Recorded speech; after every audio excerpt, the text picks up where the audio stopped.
It's Mondays with Mikey and Murf. We talking Raiders and football dirt. Cause we are a new Raiders talk show. We having good times, let's go. It's Mondays with Mikey and Murf. So, here we are back at it again. It's Mikey and Murf. We're your new Raider friends. Having a good time. We're gonna talk Raider football all day anyway. Everybody knows we're here to have a blast. Everybody knows we're gonna have a blast. And everybody knows the show's gonna last. Probably too long, but we're gonna have a blast. It's Mondays with Mikey and Murf. We talking Raiders and football dirt. Cause it's a new Raider talk show. We having good times, let's go. It's Mondays with Mikey and Murf. That's right, Raider Nation. Welcome to Mondays with Mike and Murf. This is episode 5. We're alive and we're doing it on the internet live. Last week we had a bunch of problems and we're hoping it doesn't continue. But you know, in the term of life, stuff happens. So if we go off the air, expect a show later in the night. Forgive me. What's going on, Murphy?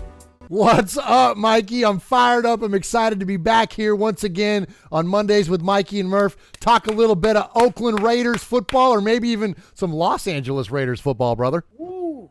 Speaking of sunburnt in L.A., we're going to get into the Rams-Raiders breakdown.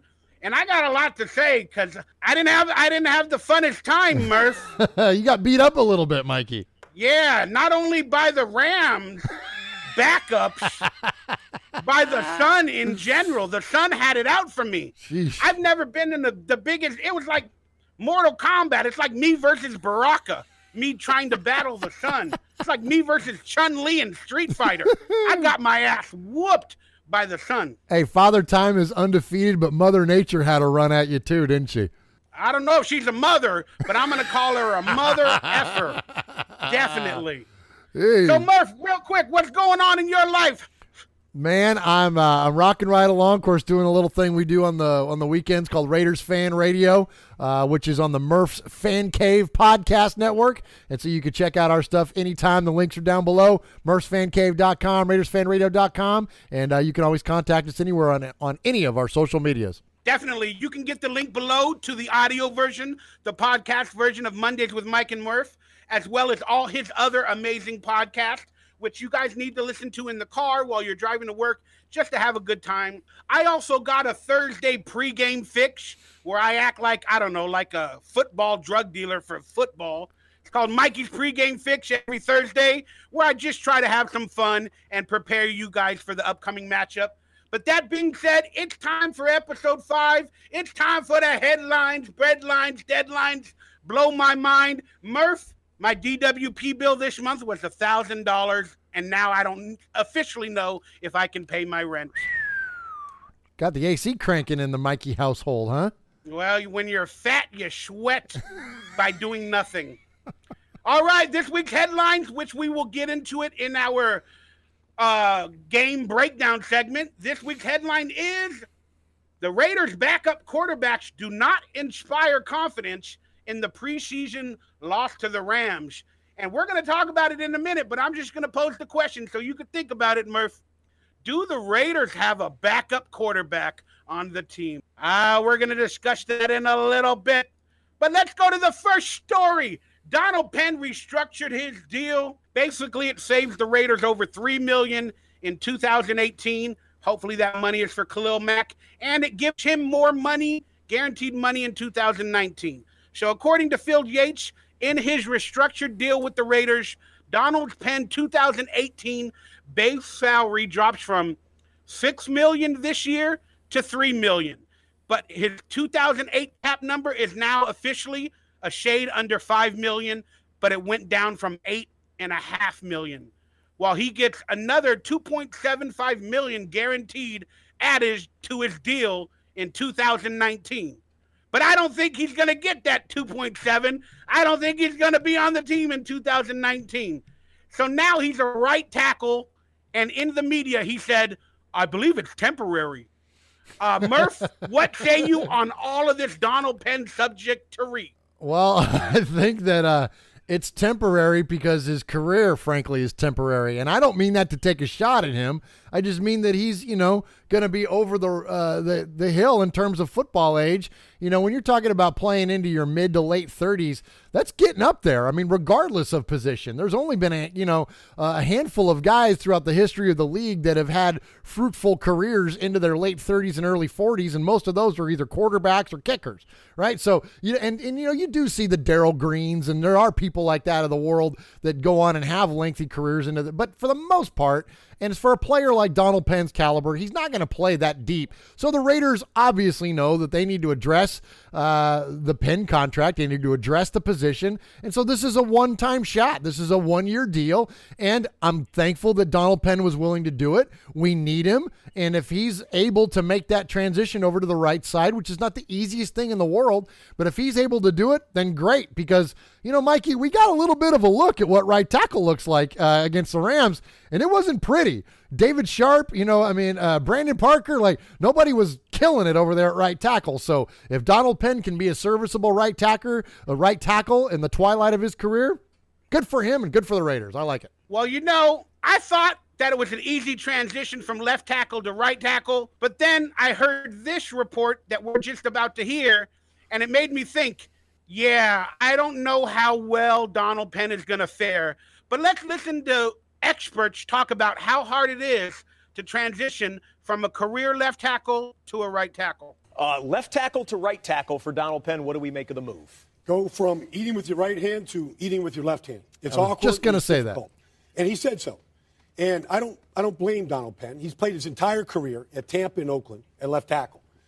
But Colton Miller is the future. And he is a very good athlete. He's a better athlete right now than Donald Penn. So protecting the blind side right now of Derek Carr is going to be paramount. And look, ultimately, John Gruden wants his 5 best linemen out there. Right. So Donald Penn is one of his 5 best. Unfortunately, towards the end of his career here, he's going to have to make that switch to right tackle. There it is. It's pretty dang hard, according to some experts. And I don't know how well it's going to fare, but the question is it temporary? He said so in the media, but he's got to be real acting dumb if he knows his replacement is there. Colton Miller is probably going to start the season at left tackle because John Gruden did not want to mess up the training that Colton Miller has gotten at left tackle and ruined the kid's career by putting him at right tackle, then left tackle, then right tackle. Gruden doesn't want to ruin Colton Miller's career before it even starts. So this move to right tackle, it is not temporary. And I'll be honest with you, where did that $3 million go that the Raiders saved? I think it's for bonuses for Khalil Mack. Yeah. What about you? What do you think, Murph? Yeah, I absolutely I agree with all of that. And you're not going if you're going to mess with someone by moving them and transitioning their position. Colton Miller's trying to learn left tackle right now. He doesn't need to worry about learning left and right. So, yes, and Donald Penn has experience over there. That statement that was made there wasn't entirely true. Donald Penn has played some right tackle in his career. That is true. As recent as 2016. So, I mean, there is some familiarity there. And when you're a veteran in the league, I don't know when Penn's rookie year was off the top of my head, but he's been in the league for 14 years. So, look, the guy's experienced and seasoned enough to be able to make this transition a heck of a lot more fluidly than what Colton Miller would be able to do. So, yes, all of that absolutely makes sense. And in terms of the money, I heard somebody make the kind of a sarcastic reference to the money being saved in conjunction with what that would impact on Khalil Mack's potential deal. And they said that's canceling your Netflix subscription when you're getting ready to buy a Mercedes or something to that effect. And while there is some truth to that we're talking about, dimes getting in the way of dollars, it's still millions of dollars. And we have where's it going to go? Yeah. Where do you think that $3 million is going? Why did they make him take a pay cut? Well, there are other players that we're going to have to pay eventually too, millions of dollars. One, Amari Cooper is on the horizon as well. So, I mean, anything I think at this point, anything is good. And when you got somebody who's shrewd when it comes to the salary cap, as Reggie McKenzie is, he's going to save those. And, again, it's funny. They saved $3 million this year. Then they're giving him $3 more million guaranteed next season. because they know he's probably going to be cut. It's just funny, but Exactly. we need to move on. Yeah. All right, let's go. We need to move on. Donald Penn, is he a right tackle, and is it temporary? No. Does Donald Penn start the season at right tackle? Real quick, Murph, do you think he starts the season at right tackle? Yes, absolutely. Absolutely. I completely agree. All right, Martavius Bryant, according to TMZ, his baby's mama or baby mama claims he's a deadbeat dad and he owes over $80,000 in child support. And here's what's interesting is legally they have sent letters to garnish the wages from the Raiders. They want the Raiders to take the money out of his game checks to pay for his child support. So they sent a legal letter, and the Raiders, apparently, according to them, have not responded. So this brings me to the issue of, like, I think Martavius Bryant has got some major life issues and problems that he's avoiding. And this being a new step for the Raiders, you would think he would just buck it, go out on a limb, start a new life, career, whatever, and try to do it for the better. But it appears he may be hiding from these responsibilities. So it bothers me a little bit that, you know, he just doesn't put it all together. Plus, he's claiming headaches during practices. You know, he's staying in the dorm room, whatever it is, and not getting on the field. And Gruden's kind of been making a meme or a joke out of him in press conferences and stuff. And then he doesn't know the playbook. I'm worried, Murph. It just feels like problems. What do you think? This is why he's not a Pittsburgh Steeler. That's what I Correct. think. You know what I mean? So, you know, Mike Tomlin and the Rooneys are not dummies. You know, you talk about a shrewd organization and a well-run organization. Don't like them, hate them. They hate the Steelers, but you know, frankly, they're pretty put together in terms of personnel and culture around the organization. There's a reason that they let somebody this talented walk for a third-round pick, and as the way it looks right now, they might have gotten the better of it. Right now, Mikey, the Raiders are going to pay Martavis Bryant in 2018 $1.9 million. So he's got the cash to cover the back payments on child support. Now, I'm not going to get into his business, and he's a young man. That's not our problem. You know, he's a young man. You know, I don't know if he's making bad decisions or not. I don't know if he's truly into football or not. I don't know if he's playing up the injuries more so than what they are or not. All I know is that all of those things don't equate to production on the football field. And so whatever it is that he's got to do, I hope this young man gets it figured out. I hope that he gets it figured out first and foremost for his family. Second of all, I hope he gets it figured out for football because, hey, I'm a Raider fan and I want to see him produce. And, you know, and look, here's the thing too with him. And I think this is ultimately where this is going to go. There's two ways to get people's attention. One is to put money in their pocket and one is to take it out. Right. Well, he's got the potential for both.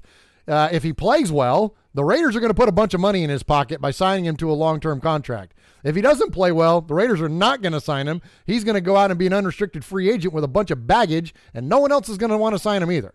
So he's kind of coming to a crossroads of his life, and he's not set up any better than he could possibly be with an organization like the Raiders, like with somebody like John Gruden, with people like Reggie McKenzie. They're there to lead him and mentor him. You know, this is it. This is going to be his shot, and he's at a crossroads of his life, and I hope he gets it figured out. I completely agree. I want the best for him. I want him to be a Raider long term. His on-field potential is too amazing for him to not take this second opportunity just to better himself moving forward. Pay all your bills, brother. Chuck it up, and then just get on the field. Take some Advil, aspirin for your headaches, and become Gruden's white tiger that he officially called you or named you this week. I love that name. Gruden called him the white tiger because Gruden used to visit the zoo where they had a white tiger, and he was always caged up and covered up. But then every once in a while, the white tiger was gone and escaped and probably ran in the wild. And that's what he said about Martavis Bryant coming out of practice. He's like, the white tiger's out of his cage, meaning he was making fun of Martavis Bryant for always being injured, not knowing the playbook, or basically staying in his room. So when he came to practice, Gruden said, the white tiger is out. And I'm just getting mad. I mean, it's a beautiful, funny name, but in a way, it's kind of like a little jab from Gruden at Martavius Bryant and the way he's doing things. What do you think of the name White Tiger?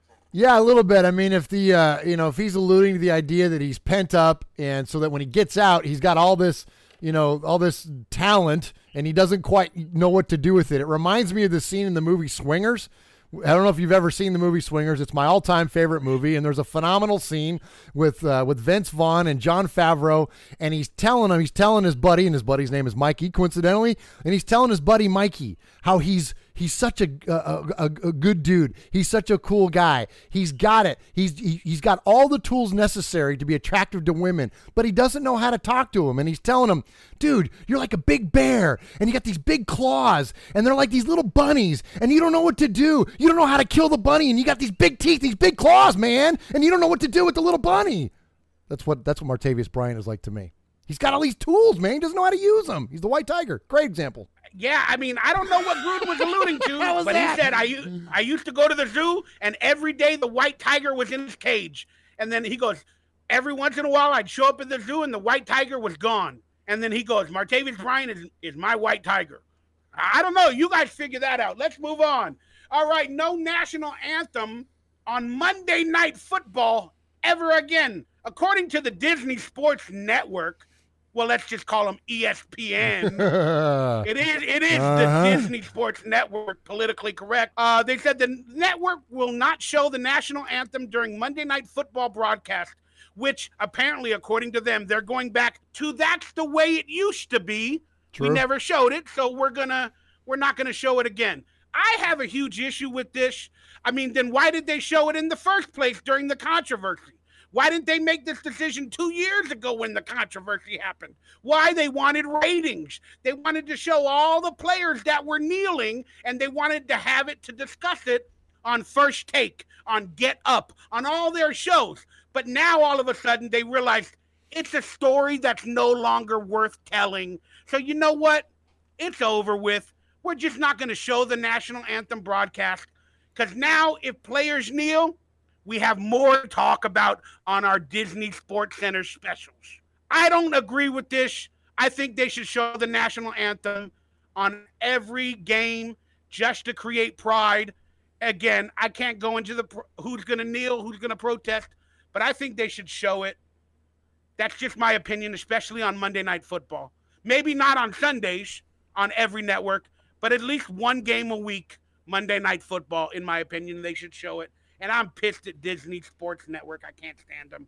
What are your thoughts, Murphy? I like the idea that, one a week should show the national anthem, but I think by trying to organize, whether that's going to be ESPN or NBC or whoever else, or the Fox America's Game of the Week, like whatever, and wouldn't surprise me one bit if they actually went that direction, knowing how Fox is.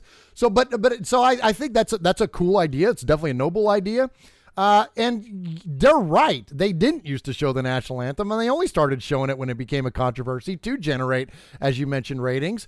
The only time they would show it in the past was during big time performances. If somebody famous, like the Super Bowl, or even the championship games, they would show it. If they would have some, if the game was in, I don't know, pick a place, and there's a local, or there's a celebrity, a singer that's from that place, and they're out there to do the national anthem for the conference championship game, and they would show it, like that kind of stuff, and that was cool. That was great. But the reason that they started doing it in this case was because of those ratings. And I kind of, I have this love-hate relationship with ESPN. First off, I don't watch it anymore because I think it just became too sensationalized, and just they're a whole agenda of shoving opinions down at us, especially the non-sports related ones. Just really, I was just enough of that. Regardless of where you lie politically, just the idea that they're doing this was just got to be too much for me, so I don't really watch it anymore. But in terms of why they're doing it now, I think now they're trying to kind of puff out their chest and go, well, we're just not going to show it anymore. Well, again, like always, and what I mentioned about like last week, follow the money. Like, what's the money? You always find out the reason for things and when you get to the end of the money trail. And the end of the money trail in terms of television lies in advertising. And in terms of advertising, the advertisers are pissed because the NFL has now become the most polarized league in all of sports. And I'm going to throw one stat out at you here, Mikey. There is a list that came out, and I forget who put out the list, but when you look at the list of the most polarizing brands in our country, all right, when you just look at, so polarizing being you either come out all the way on one side or all the way on the other, the most polarizing brands in our country, number one is Trump Hotels, right? And that makes perfect sense because no one's more polarizing in our country than Donald Trump. So Trump Hotels is number one. The next 5 are media outlets, Fox News, CNN or CNBC, all the different news outlets, all right? Then number 7, guess who's sitting at number 7, Mikey? Probably ESPN. No, the NFL. And then it goes back to all media outlets again. The point that I'm making here is that the NFL has become one of the most polarizing brands in our country. So what does polarizing mean? It means you lose half, you gain half. So if ESPN is losing half the people that are watching him because they're pissed off about the national anthem, regardless of what your opinion is about the anthem protest, regardless of that, the advertisers, that's where it's hitting. It's hitting people in the wallet, and that's why ESPN is making this change. This has nothing to do with nobility or anything else. It has everything to do with their damn pocketbook. Correct. I'm getting a feedback. I don't know if it's on your end by chance, Murf. Maybe check settings or something. Okay. It went off. Yep. It sounded like it went off. Okay. I don't know what it is. Who cares? All right. But I just think that maybe they should show it every Monday night. I think the ratings, again, people will tune in just to see who kneels. Don't do it on Sundays and the story will die down. But then that way, every Monday night, people will tune in to see the controversy. I don't know what's going to happen. It's an interesting subject. Let's move on. All right, the experts, Amy Trash, Peter King, and a bunch of other people are claiming that Mark Davis, Reggie McKenzie are basically saying that they are doing bad business in terms of this Khalil Mack deal, as well as the Rams organization, that this is all bad business that they didn't predict or prepare for. Let's listen to Amy Trash, former Raiders employee, talk about what's going on. And let's hear from Peter King about the Khalil Mack possible trade and if Mark Davis will do it. It would be a nightmare scenario. You do not trade a potential Hall of Fame pass rusher as he enters his prime. You've got to pay him, period. The cap keeps going up, and you've got to be able to do business in this league. If you if you trade Khalil Mack, in my opinion, you're admitting that you can't do business in the modern NFL. And if you can't do that, in my opinion, then Mark Davis should get a partner, a deep-pocketed partner who's going to help him with things like the signing bonus for guys you have to get paid. Khalil Mack's situation with the Raiders. Perplexing. Elaborate. 3 things go into signing a player, other than your evaluation of him. But assuming you want the player on your roster: salary cap, cash, and cash flow. Well, what do we know about the salary cap? It's nothing more than a system of accounting. So get yourself some good cap accountants, and if they're good at what they do, they can figure the salary cap out. The salary cap should not be an impediment if you have good cap accountants. Cash. Well, the Raiders, I read today, I apologize if this number isn't exact, spent about $55 million on a variety of players over the course of the offseason. Well, did you not budget for Khalil Mack? That's a great point. And number 3, cash flow. Well, you know what? Cash flow can be handled based on timing of payments, not amounts. Murph, go for it. You're the Khalil Mack money expert. Let's go. I swear, man, people are freaking morons, man. So first off, in the terms of trading Khalil Mack, if anything, teams are reaching out to the Raiders knowing that there is a holdout situation going on, and they're gauging interest.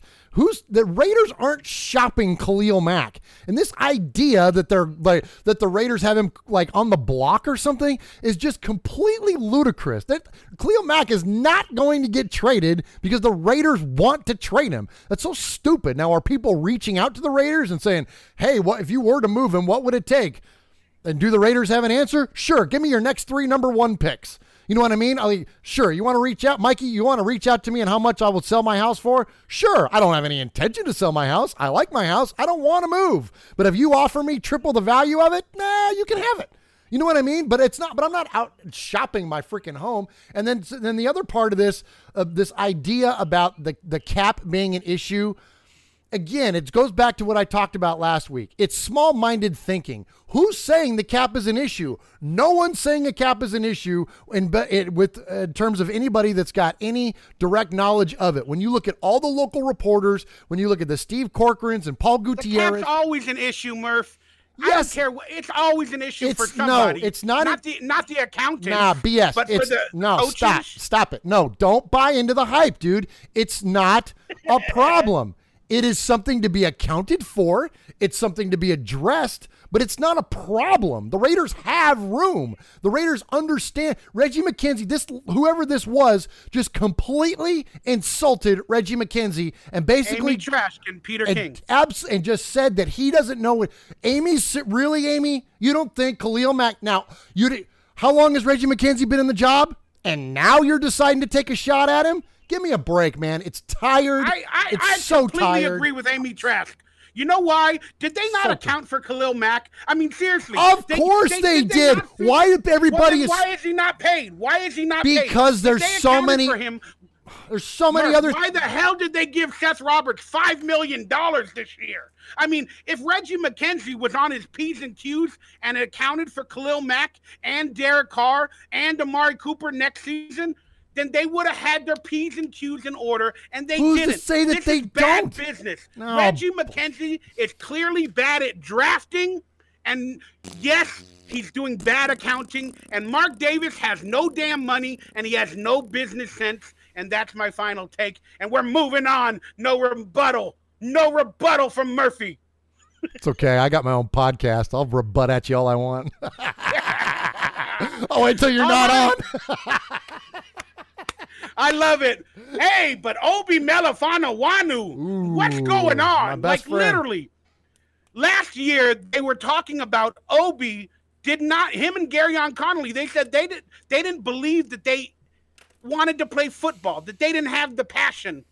You know, even though he was injured last year on the field in training camp, that he didn't have. He just didn't look interested for whatever reason. That came out last year. Now he's off of the injury, new coaching staff, giving him every opportunity, and he's getting injured again. But there's also rumblings that he doesn't have the interest in him, that it looked like it went from last year to this year, that he just doesn't care. He's not putting the effort out on the field. On the depth chart, really, really low. He's barely going into the preseason games, even though he's technically available. Is Obi Melifonwu a dead man walking with Marcus Gilchrist, the guy for Paul Gunther, Reggie Nelson, a veteran, with Carl Joseph in the backfield? We got people, and I'm starting to think Obi is gonna be cut. I haven't seen nothing, and unless I see something this week, Obi, in my opinion, is a dead man walking. What do you say on this subject, Murph? Yeah, this is a sore one for me because we've had Obi Melifonwu on our show on Raiders Fan Radio, and he was a very cool guy. He was real lighthearted. We had some fun with him in his last name or in his full name, by giving him a spelling contest for some of his teammates, and he's just it was a really funny, lighthearted interview, and I enjoyed talking to him. And in the interview, I asked him, point blank, I said, how's your your off-season rehab coming? How is your healing going? And he said everything was on track, and he said everything was set for the season. So I hate that it's not coming to that, because he told us that he would be on track, and he's not. And yeah, where is he? One of the pleasant surprises of this early preseason has been the play of the secondary. Now, granted, I'm talking more in the corners than I am the safeties, but the corners are playing well, and Obi Melifonwu was brought in not just to play safety, but really to play down low and to challenge guys like Travis Kelce and Rob Gronkowski and guys like that at the line of scrimmage and play into coverage. Well, we got some corners that are able to do that as well, as we're seeing now, and really, guys like Daryl Worley came to us unexpectedly, because I'm glad he's on our team. I hate it for him about why his contract went down with the Eagles and, was unceremoniously let go, but I'm glad he ended up being a Raider. So that's one player as a for instance that we have now. Where was he last weekend? Well, that's what I'm saying. So he returned to practice, and last week or the game versus the Rams, every young player played. I mean, they didn't even play the starters. Yeah. Obi, he was on the field in his uniform. He didn't even get in. Yeah, I don't know, man. That's what I'm saying. I don't know. I mean, he's healthy apparently, and I don't know. Maybe it's again the emergence of these younger guys, and the Raiders are liking what they're seeing, and Obi's not earning it in practice. So, I mean, look at scary. Game 3. You play most of your starters. At least that's historically the third game in the preseason. So he's probably not going to sniff a lot of playing time game 3. So it's going to be game 4. That's the game where you put out literally all the scrubs. You put out all the guys that practically have no shot at making the team because you're just trying to get out of there healthy. So if he doesn't make it by, of course, see if he makes his first round of cuts, assuming he makes the first round of cuts, if we don't see him by week 4, he might be gone, which is sad, man. The guy's an absolute freak and we need him. Well, I mean, is he an absolute freak? He's not showing it. Gruden has made a meme out of him in all the press conferences. He's always asked about Obi, and then he says, well, Obi's out there somewhere injured. Obi's out there probably on the bike. Obi, he's got some sort of injury today. Like, it sounds really bad, and I don't know. I'm really, really worried for a lot of Reggie McKenzie's picks, and they're just pissing me off. But I wish for the best, and I hope to see him this week, if not the 4th game of the season. But Obi may be a dead man walking. Hate that. Greg Papa, we won't talk about this much, but I just wanted to say he is officially a 49er, and it hurts my heart and my soul. And I hope he does not do touchdown Niners or something like that. I will go nuts. But Greg Papa, I liked you for what it's worth. I know you had some issues late, but I enjoyed Touchdown Raiders, and you will be missed. And I, unfortunately, will never probably hear another podcast or broadcast from you. Any quick words on Greg Papa? He was such a legendary guy, and I'll always have respect for what he did for Raider Nation, but he's kind of tarnished it a little bit, his legacy a little bit, not only with, a little bit of the sour grapes comments that he's made, and then now this thing with the Niners, it's just like, okay, I'm ready to move on. It's like breaking up with a girlfriend. You know what I mean? It's like, okay. Yeah, I think at the end of the day, after Al Davis died, Greg Papa and the Raiders' relationship sort of took a turn, and now he's enemies with the Raider state, let's call it. Yeah. And now he's a Niner, but I respect everything he did. He will be missed. Safety. Bengals released safety George Iloka. And Paul Gunther, his former defensive coordinator, this guy has started every game since his rookie year. He's labeled to get around just shy under $6 million this year, and he was released per experts or sources for money concerns, not on the play field or on the field play, none of that he was released for money sources. And he has to go through waivers, and teams can put in a ploy for him. And should the Raiders sign him, maybe with the issue of Obi possibly being cut, or the players we got, Marcus Gilchrist is injured as well. Maybe the Raiders have the money now. They got $3 million from Donald Penn. They had $3 million on the cap before that. That's $6 million. Maybe they can get him for $3 to $4 million. Should he be reunited with Paul Gunther, or should the Raiders pursue Bengals safety George Iloka? Yeah, I think that the Raiders will pursue him much like they pursue a lot of players. They'll pursue him on short-term deals, 1 or 2 year contracts with minimal guaranteed money, but way up front. So that way, if things don't work out, they'll let him go.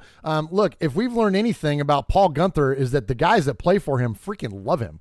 So it would not surprise me one bit if the Raiders make a run at him. He's only 28 years old. So, I mean, he's got a lot of playing time left in him. He's frankly perfect for what we need, especially as you mentioned with the absence of Obi Melifonwu. So yeah, it wouldn't surprise. And Reggie Nelson. Do we truly know if Reggie Nelson will be cut? I think he'll stay on the team, but we've got some issues at safety. But it wouldn't surprise me one bit. I think it's a great move for the Raiders to do it and put him on, sign him on a prove it type deal. Why not? Again, but he's going to want some money. He ain't going to get the $6 million he was going to get. but the Raiders are going to have to fork up $3 to $5 million somehow to get him, away from other teams. What was his guaranteed though? And that's where the Raiders will get. That's where they'll get people, and that's what Reggie's good at. Is that he'll give you some money guaranteed on the front end. He'll give it guaranteed on a 1 or 2 year deal. You know what I mean? Not Khalil Mack. He won't give Khalil Mack. That's different. That's different. But you're completely right. Like I think the Raiders should pursue him. I think he's a good starter. Him and Carl Joseph. Maybe Marcus Gilchrist at the backup. Yeah. I don't know, man. I could see it happening. That'd be legit. But I say go out and get it done, whatever, by any means necessary. But how bad will that look for people wanting Khalil Mack signed? Oh, my goodness, that's going to be fun. Maybe, here we go. We'll really fire people up. Maybe they'll do a sign-and trade with somebody. Maybe George Iloka will sign with the Packers, and then the Raiders can trade Khalil Mack for him. How about that, Raider Nation, with all your crazy schemes you're coming up with? Okie dokie. Speaking of crazy themes, what the hell is this? Laceless footballs. I saw a report that apparently Derek Carr and the Raiders are practicing with laceless footballs. I don't get this, Murf. Explain it to me how it helps. Is it necessary? Does it hinder the player? I don't get it. Let me know. Okay, well, I'll talk about it. Laceless footballs. Oh, he brought one in. Okay. So explain this to me, Murf. I don't get it. What's the point of laceless footballs? Does it help? Does it hinder? Why? I don't understand it. It's intelligent me or teach me. All right. So when you throw a football, like I put my ring finger on the back lace. Let me see if I can do this to the camera. So I put my ring finger on the back lace and I grip it just like that, right? And then you extend off of your fingers. You let it roll off of your fingers. Now, when you get the ball in shotgun, you got to adjust the ball. You don't always get the ball directly into your hands via the laces, okay? Now, long snappers do this, and when we had, I'm name dropping like crazy on the show today. When we had Andrew DiPaolo on Raiders Fan Radio, he talked about how he actually controls the rotation of his snap to the holder on like kicks, okay? Or even to the punter where they will get it with the laces in a specific place. He actually controls the amount of rotations during the snap. Now on this sort of a snap out of shotgun, a guy like Rodney Hudson, he's not controlling the rotation of the ball. He's just firing it back there. So Derek Carr could get the ball with the laces like he wants, which might be like that, or he could get it off like that. Well, you still got to throw the ball. So if they're doing quick bubble screens or doing any kind of a quick route, with Jordy Nelson or anybody else, right, where they're just taking a step back and he's firing it over, he doesn't have time to adjust the ball in his hand. So that's what you practice. You practice with getting it with no laces, and you practice getting the ball in your hand quick and firing it over. Doesn't that hinder him? If he doesn't feel the laces all the time, maybe when the regular season starts and they're playing with laces, he's used to playing without laces. Now he'll hit his finger. No. It doesn't matter where you get it. No, it doesn't matter where. When you practice with a laceless football, it just doesn't matter where you get it. Even if you grip it over the top, like if you see how my hand is there, even if you're going over the top. The throwing matters. Because it's a quick pass. They all use throwing motion with laces. Yeah, but you're not. You're standing in shotgun. You're getting the ball hiked or snap back to you. You're just coming up and throwing. It's not like you're waiting and he's throwing like timing routes downfield or things that are going like 20, 30, 40 yards in the air. You're not talking about that. Have the laces in practice. If you're going to use it in the real game, what's the difference? Because you might not always get the laces. Why does Odell Beckham Jr. practice catching the ball with one hand in the back of the end zone? Because it might happen where he might have to do. But he's always going to get the laces. Whether he has to turn the ball, whether he has to turn it to the laces, listen to me. Still going to get the laces. Listen to me. He might not turn it. That's the point. Is that it's a quick snap, it's a quick throw. But the laces are still going to be on there, and they might make the feeling Mikey, he's not used to it. Mikey, I don't get it. It might not be lined up with his hand. It doesn't matter where the laces are. It doesn't matter where the laces are on the football. He's just going to grab it and throw it. So you practice with a ball that has no laces. That way Yeah, but then he gets used to it without laces, and then one time he gets hiked the ball, and maybe the laces they hit his thumb because he practiced. I don't get it. Doesn't matter. You're missing if you're gonna play the game with laces, play with that football. It makes no sense. It's not. This is not. Let me break this to you. This is not an uncommon thing. I know it's not uncommon. That's why I don't understand it. I'm just saying, if you're going to play in the real I'll- season with the laces, why take them off? Why do you- might as well get the feel for the laces and learn how to. It doesn't matter. You're going to get the laces thrown to you every time, whether they're in that position or not. You're on your own. I don't get it. You're on it's your like own playing on with this one. in my opinion, it's like, oh, let's throw a baseball. Let him throw a baseball instead of a real football. I don't get it. Whatever. You're on I your just own thought now. it was stupid. I'm It was gonna- stupid. Okay. All right. In better news, we got an amazing comment from Fred Chavez 505, and he wrote, "Man, you guys are an awesome team. You guys are shredding it. Good job, Mikey and Murf. This is true Raider news." Awesome. And I really love that comment, so I wanted to support that comment and get that out to the Raider Thank you, Fred. Nation. Much love, man. Thank you. All right, it's time for the official game recap, where we're going to go into this week's game. The Raiders are no longer in the AFC West lead in the preseason. They are now at 1-1. So let's just get right into it. I'm going to give you my instant reaction or my quick reaction. Look, I had the pleasure of going to this game. The stats will play on the screen while I'm talking. I had the pleasure of going to this game. It was slated to be probably the last LA Raider team, let's call it, at the Coliseum game ever. They haven't played there since Christmas in 94, 93, whatever it was. And it was a big deal. Raider Nation came out. Normally they play their starters. So I went into it expecting the starters to play at least half a quarter, a couple of series. And the word came out about 30 minutes before that they weren't going to play. But by that time, I've already spent about $200 taking the train. I'm getting drunk. I'm not getting drunk, but Raider Nation is getting drunk in the parking lot with everybody, and the sun's beating down on me. And then I had really bad seats where the sun was just hitting the side. Look at this. You guys see this? Woo. My God. So I just don't understand. I know it's a preseason game. They didn't want to play their starters. They didn't want injuries. They play the Rams in 10 days. Believe me, Raider Nation, I understand all those concerns, but I'm talking from a fan aspect of somebody that spent a lot of money. I wanted to see Marshawn, Derek Carr in front of the LA Raider Nation just one time at the Coliseum. It just hurt, but I understand why you're all giving me hatred for my views, but you played to win the game. So in my opinion, they should have played to win the game no matter what. Gruden needs victories, in my opinion, for the media. You know, if he gets 2, 3, 4 victories in a row, you know, the team starts feeling it. They start feeling motivated. You know, maybe. I know it doesn't matter, but it would be nice to get victories. And I don't know. I'm just upset. So that's my first instant reaction, man. I remember when the Raiders went 2-14. You remember that year? I forget what year. They started out 4-0. Sure did. And I remember Warren Sapp on NFL Network going, "This is important. This sets the tone of the locker room. This gets people used to winning." Okay. Thanks, W. You know what I mean? Like that. the two things don't really equate. But let me say this, Mikey.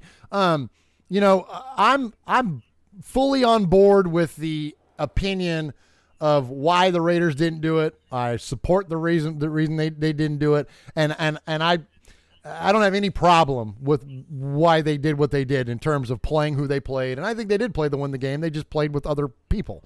But I will say this. First off, I'm amazingly proud of Los Angeles and Southern California Raider Nation. You guys showed up, man. And we played some of the audio of Griff Whalen's touchdown that was in that end zone there, which would effectively been the black hole. And it sounds like not only does it sound like a Raider home game, it sounds like a freaking championship Raider home game. I mean, you guys were loud, you were fired up, and you represented Raider Nation well. And so kudos to you all for that. So that said also, I get why you'd be bothered by that. I understand in it, and I think you have every right to feel slighted. Now, while I don't begrudge the team one single bit for doing what they did, I do understand why you feel that way. This is the team you grew up with. This is not, you didn't grow up loving the Oakland Raiders. You grew up loving the Los Angeles Raiders. You came to the team as the LA Raiders. So you have that emotional connection, that direct connection to the Los Angeles Raiders, which is where your fandom was formed. And so you wanted to see the best version of that you possibly could, returning to the LA Coliseum where it all started with you and your grandfather. Like, I get it, man. Like, it makes sense. Like, I'd probably felt the same way, and so I hope that anybody that's giving you any crap for it, that they understand that where you're coming. Then let me enlighten them. That's why it bothered. They're at home analysts, just like I am. All right. Well, here's the thing. The reason that we love all this stuff so much is because of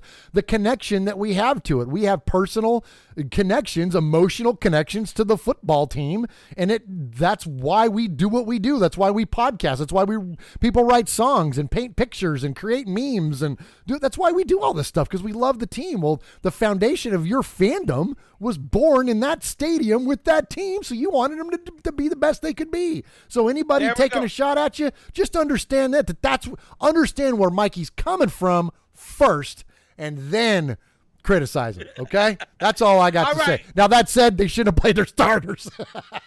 No, I mean, why did they play him in week 1 versus the Lions and then not the Rams? Again, because they play the Rams in 10 days, blah, blah, whatever. I'm done. I don't care. Okay, all right. All right, let's move on. What are your thoughts from the game? What did you see? What did you like?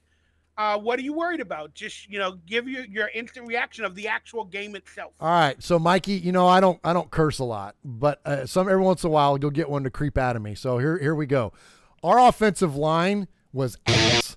Those backups, if I see Mongo Jonathan Feliciano with his head on a swivel one more dang time during the course of a game looking for somebody to block, I'm going to come. I mean, I was like, are you kidding me? Like, this dude, every freaking first off, he fires the ball over Connor Cook's head on the initial play of the game. But I swear every freaking snap, he dropped back into his stance, and then he's looking around, and then the guy that he would pick up would be on a triple team. In the meantime, someone else is blitzing in to go destroy the quarterback. And people want to give the quarterbacks a rough time about this game. God dang it, you can't throw the football from your culo, man.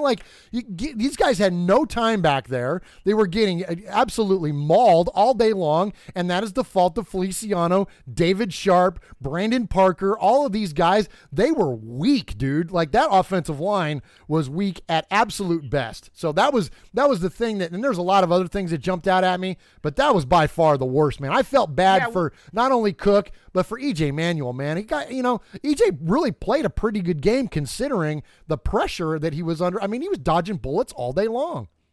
Let's get into the position review, and we could talk about individual subjects. But my initial review of the game, again, the backups did not play well, and I don't know if we have a backup quarterback on this roster that could complement Derek Carr at this point. And I'm so frustrated in the previous seasons that the Raiders have not addressed a veteran quarterback. So let's get into the passing results. So there it is on screen. Let's talk. EJ Manuel, Connor Cook. Connor Cook looked great last week. EJ Manuel looked better than Connor Cook this week for what he did. But Connor Cook was all over the place. He didn't back it up with another solid game, and that's what you need to be. At least a backup quarterback in this league is to at least have a couple of solid games back to back to back. And it didn't happen. He was overthrowing, fumbles, recoveries, kicking the ball. He was throwing the balls to the wrong players. Were they prepared? I'm just really pissed off about our quarterback situation. Go ahead and speak on it, Murf. Yeah, they were prepared. They were just, like I said, when you're under assault all game long, you like Mike Tyson famously said, everyone's got a plan until you get punched in the face. You know what I mean? Then all of a sudden the plan goes out the window. Well, our quarterbacks get punched in the face all game long. So the plan goes out the window, man. And thankfully, EJ was able to scrap together a decent game there. Of course, Griff Whalen kind of bails him out with a great catch there in the end zone, a ball that was thrown behind him. But, I mean, outside of that, Mikey, it just, I don't really – you can't use this as an opportunity to evaluate the quarterback because, again, they're under duress. But what you can evaluate is the play of the guys, the 5 guys in front of them. Correct. I agree. But I don't understand Gruden's philosophy in this game. Again, whether those players made the mistakes or not, Gruden's play calling was suspect. Gruden not starting the starters to start the game off with a little bit of hometown loving and maybe a big play or two to give the team momentum was not good. Connor Cook starts the game in the first quarter. He's kicked out of the second quarter for EJ Manuel. Then Connor Cook comes back in the third quarter to play again. Then he's kicked out in the fourth quarter. Was that the game plan? Was that the call? I don't know. Gruden went for 2 on the first play that we scored. We failed. Then we had a chance to tie the game with all the momentum, with Raider Nation cheering to maybe get a victory. He goes for 2 again because he doesn't want overtime. All this stuff. I don't get it. I'm upset. This game pissed me off. And, that being said, let's talk about the one thing that made me cheer. And we're talking about the Oakland rushing game. Yeah, baby. Come on. Chris the Ram. I'm going to call him the battering ram, Warren, because this guy backed it up what he did last week. 18 rushes for 110 yards, and they let him play the entire game. He was averaging 5-6 yards a carry, it felt like, and it says on screen 6.1. Chris Warren has officially made the Raiders roster. I'm guaranteeing he's third string. DeAndre Washington, in my opinion, is probably gone. Jalen Richard, though, they need a scat back, and I don't know where the Raiders are going to find one.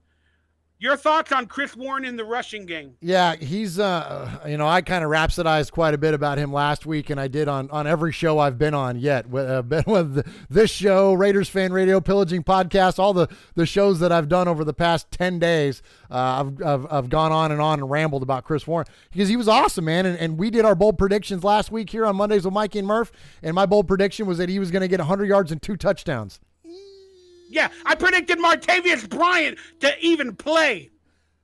Yeah, you whiffed on that one. You whiffed on that one. Now you understand why I'm mad at Gruden even more. He can't even help my predictions a little bit. That's why we're a team, buddy. One of us is here to toss it up. The other one's here to yoke it out of the park, okay? So, listen. The good news, though, for us, though, as Raider fans, is that, yes, Chris Warren has arrived. The guy's legit. We still gotta meter ourselves a little bit. It's still the preseason. Yeah. He's still running against the 2s and 3s.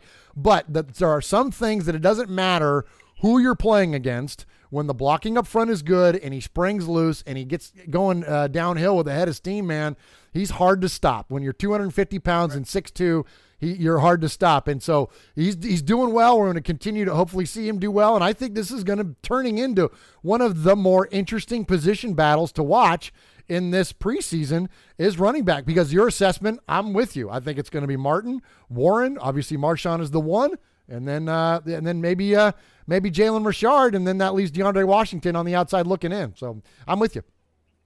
Yeah, we'll definitely get into a position battle in a minute, and we'll find out, does Chris Warren replace Doug Martin? We're going to find that out this week. Let's get into the Oakland receiving game. I liked what I saw because it seemed like every receiver but the so-called starters played. But Jalen Richard was the leading receiver, 3 for 35 for an average of 11. Paul Butler, the tight end, has excelled the previous 2 weeks, and he's looked pretty damn good in a reserve spot for the Raiders tight end.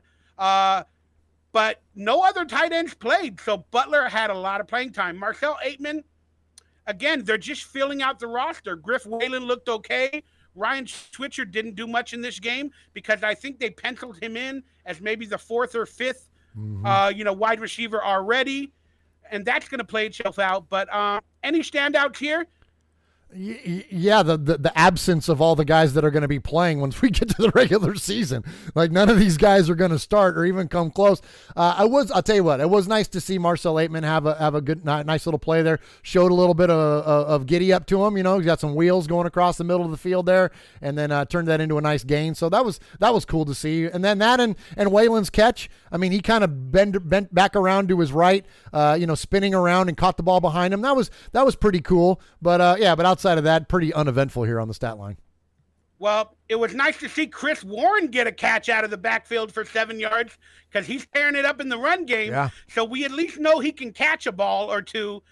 But I think we need to see more from Chris Warren in that aspect, because the Raiders, if you think about it, if they 3 make the team, Chris Warren, Doug Martin, and Marshawn Lynch, it feels like they got 3 power backs and no scat backs. John Loves, man. So one of the wide receivers might have to become that scat back out of the backfield in certain play calling if they don't keep Richard, or if Chris Warren cannot catch more balls. But very interesting. And the standout of the day was the defense. Whether it be the 2nd string, the 3rd string, or the 4th string, they were really coming out to play. And as you can see on screen, you can't even read the names, but everybody played in the game. Every single backup defensive lineman played in the game. Markel Lee was a standout. Cowser had an interception.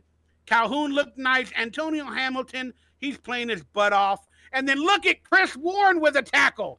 Chris Warren at the bottom of the screen got a tackle. The guy does everything. So was that on offense? Probably on the interception or fumble recovery, but I'm pretending they put Chris Warren in at linebacker. He does everything on one play. Go in, Chris Warren. You're a linebacker this week. You know. Hey, we need him, man. We need inside linebackers. Yeah, and Maurice Hurst got his first sack as a Raider. That was nice to see. The defense tore it up. Your thoughts on defense, brother? Yeah, man. Markel Lee, looking great once again, talking about stringing good games together. That was really nice to see. Feels like we've needed inside linebacker play, especially from a young guy, for a very, very long time. So it's nice to see that. Also, Nicholas Morrow showed up. Those guys are kind of linked together, at least a little bit, in the way that they've been reported on. Since they've arrived. So that was good to see. Fatal Brown, I didn't see, maybe you saw it because you were at the game. What did he do to pull that personal foul? Watching it on TV, Gruden was 10 kinds of pissed off when Fatal Brown came off, number 95, was coming off the field and got that personal foul. I don't know if he slammed somebody or hit him after the play or whatever. I think, again, there was a slam and there was also a helmet-to-helmet hit on a player, but I think Fidel Brown might have been the slam one, or was that a cornerback? Well, that was a corner. That was Antonio Hamilton who did that one. That's where he picked. And Hamilton, by all accounts, is a pretty good level-headed dude. So I think something just kind of snapped in him. But Fatal Brown, big lineman. I don't know what he did, but Gruden was in his rear end, man, coming off the field. That was a hit. That was a hit on the quarterback after the play, and he went helmet to chest. I remember that play. I'm pretty sure. I think that was a helmet or a late hit or whatever with the face mask. One of those new NFL laws. Okay, because we couldn't see it on TV. They didn't show it, and all we saw was the aftermath. So we just saw the flag and, of course, and coach's reaction. So, I don't know. Doing dumb stuff like that, I'll tell you what, when you're this far down on the depth chart and you do dumb stuff like that week 2, guess what? You don't play week 3 and you're off the team week 4. You know what I mean? So yeah. I don't know what happened. The sun was beating me up. Mother Nature was killing me at that moment. So who knows what happened. But I did remember, I swear, I saw 81 catch a ball, and it said the name Brown at the L.A. Coliseum. That must have been. And I went, Tim Brown. Is that Tim Brown? It's Pharaoh Brown. And he also. I was having heat exhaustion. Look, I love the. I thought it was Tim Brown for 1 second. I was. I said, it's Tim Brown. Tim Brown. That's Tim Brown. And then they said, Pharaoh Brown with the catch. And I was like, Pharaoh? I'm in the desert. The sun is hitting my face. There's a guy named Pharaoh, but with the number 81, like Tim Brown, who's my favorite player. I swear I thought I was in a coma. It hurts my eyes when that guy is on TV because it drives me nuts that he can't wear 82. Like, come on, man. Like, I hate that he's got Brown and 81 on his jersey. But then, Mikey, to top it all off, he dropped the pass this week and committed 2 holding penalties. Goodbye. But I'm telling you, I was in a daze at the L.A. Coliseum, reliving the glory games of the L.A. Raiders, and I see 81 catch a ball with the name Brown on the back, and I don't know, I felt like a 12-year-old again, possibly. Awesome. All right, let's go into the punting and kicking stats. I thought Eddie Pinheiro was there. Apparently he injured his groin or something a day or 2 before at practice. I didn't know, so Mike Nugent was 1 for 1, a 31-yard kick. Ryan Switzer, there was no punt and kick returns. He had 1 for 0 yards, so we didn't see anything out of the punt and kick return game.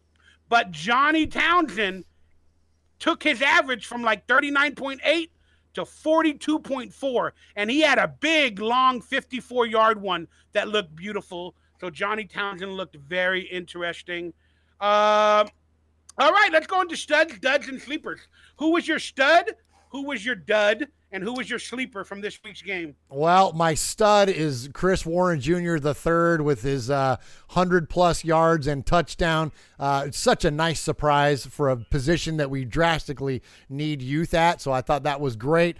My dud by far is John Feliciano. Like, that dude, I'm telling that he just struggled mightily all game long. And, you've been under the tutelage of Rodney Hudson for how long? Like, I just kind of expected him to be a little bit more put together than that. Granted, he plays guard and center. He's not a full-time center, but he just missed a lot of assignments there. And then, sleeper, Maybe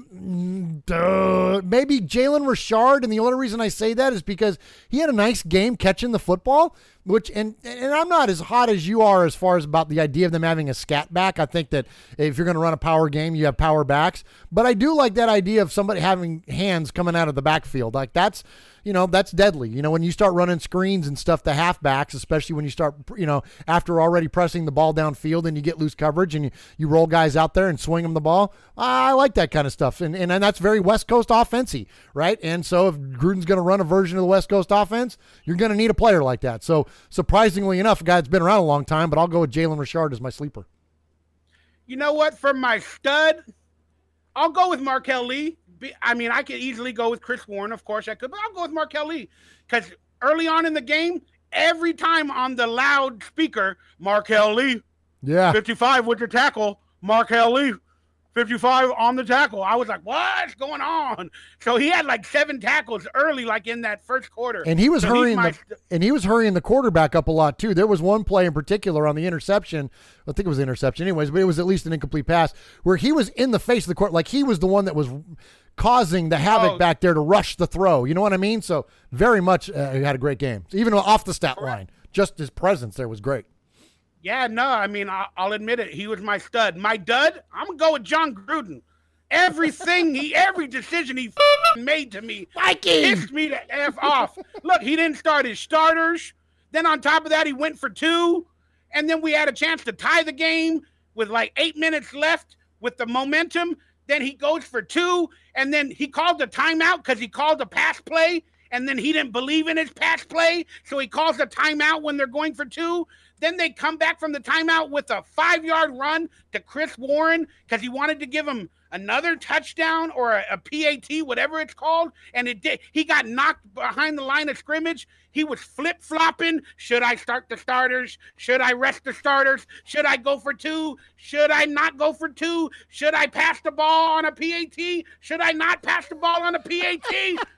Gruden, what the is going on, Mikey, Gruden? You're my dud. He's my dud. Oh, I cursed. My apologies. Cut that out. I got to cut you out twice now. I'm sorry, brother. Gruden is my dud. He pissed me off because I wanted to see Chucky, not add an F to it, not Ucky. Okay? All right. My sleeper for the week, I'm going to go with James Cowser. I like seeing James Cowser get an interception and try to run the ball. My Chinese James Cowser, he loves China. He's like, he's fluent. Yeah, fluent Mandarin Chinese. He's my sleeper. And I loved watching it. And he had a good game. And let's go to the position battle watch. Quick answers. Who's winning the position battle? Connor Cook or E.J. Manuel for quarterback depth? E.J. Manuel. I would have to agree on that one. Connor Cook looks trash again. And it's pissing me off because he needs to put together good games. Now, here's the big position battle. Jalen Richard, DeAndre Washington, or Chris Warren III and let's put Doug Martin in there. Like, where does Chris Warren fit in your mind? And who's winning that battle? For third or second string? What's going on? Well, I think DeAndre Washington is the odd man out. As far as Richard and Warren, I say they're probably about neck and neck, but only because they do completely different things with the football. Everyone's kind of settled on this idea that Doug Martin is automatically going to be the number 2, and that's why we haven't seen him in any of the games. But we saw Marshawn. Like, where's Doug Martin? Again, aren't you supposed to see your backup running back in a couple of games? Yeah. What is going on? Yeah, I don't care how much he's made the team. At some point, you got to see him on the field under live fire. So that one's kind of weird to me. Like, I feel like there's something going on with Doug Martin that we're not quite being privy to. Is he injured? I don't know. I haven't seen the reports. Something's going on, man, that we're not being told on that, and that's fair. But I think that it's just odd that he's not been on the field. We'll find out if he doesn't play against the Packers. Then that definitely tells us something's up. But that said, so as far as this goes, if I had to pick one of these guys, Chris Warren's got the hot hand, man. Give me Chris Warren all day long. Is he third string, second string? Third right now. Got to be third. I don't want to totally overreact. Yeah. On your depth chart. I say he's number 3 on the depth chart. Are the Raiders going to keep 4 running backs, according to your opinion right now? Yeah, well, I don't know. Yes and no. I think they could be 4, but I got to remember Keith Smith is on this football team, and he's a lock. So it's very possible they could only carry 3. But again, everyone's kind of settling on this idea they're going to carry 4. I don't know. Depends on how many tight ends you carry too, right? Correct. And in return to the chat room, they're asking for people should be mods. I don't know how to do that yet. I'll figure it out this week. Maybe I'll make some people a mod for the chat room. I'll figure that out. I believe Chris Warren is solidified himself as third string. But I do think the Raiders need a scat back, and I think Jalen Richard needs another good week this week of catching the ball out of the backfield, or I really want to see Chris Warren catch a few, and then maybe even if the Raiders don't keep 4, which I don't think they're going to do, I think it's going to be... Could be just 3, yeah.